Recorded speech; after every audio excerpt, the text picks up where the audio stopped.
বাগেরহাট শহরের পাইকারি বাজার সকাল থেকেই চলে জমজমাট বেচাকেনা। আরো জানাতে সেখান থেকে সরাসরি যোগ দিচ্ছেন আরিফুল ইসলাম। আরিফ, আজকে পাইকারি বাজার দর কেমন দেখছেন?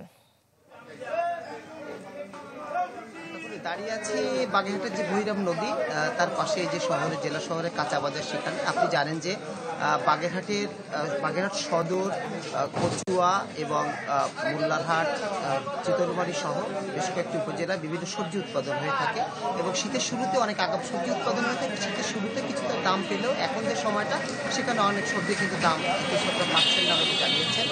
এখানে সকাল থেকেই কিন্তু যারা আশপাশে যারা আছেন, তারা এখানে ভোর থেকে তাদের উৎপাদিত যেসব সবজি তারা নিয়ে এসে এখানে পাইকারি দরে বিক্রি করেন, আর তার পাশেই কিন্তু খুচরা বাজার রয়েছে। সেক্ষেত্রে যদি বলি যে এখানে যে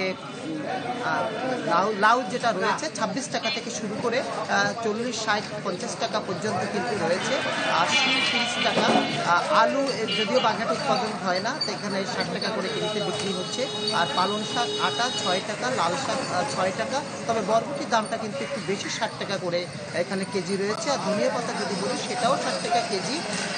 আর টমেটোর কথা যদি বলি, টমেটো বেশ আগাম উৎপাদন, এবছর শুরুতে কিছুটা উৎপাদন খুব বেশি হয় নাই, তবে সেটা 70 থেকে 80 টাকা করে কিন্তু বিক্রি হচ্ছে।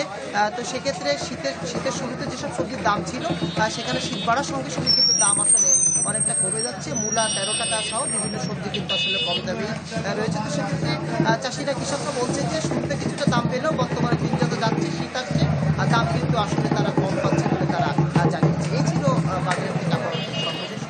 আরিফ, আপনাকে ধন্যবাদ। দর্শক, বাগেরহাট থেকে বাজার পরিস্থিতির খবর জানাচ্ছিলেন সহকর্মী আরিফুল ইসলাম।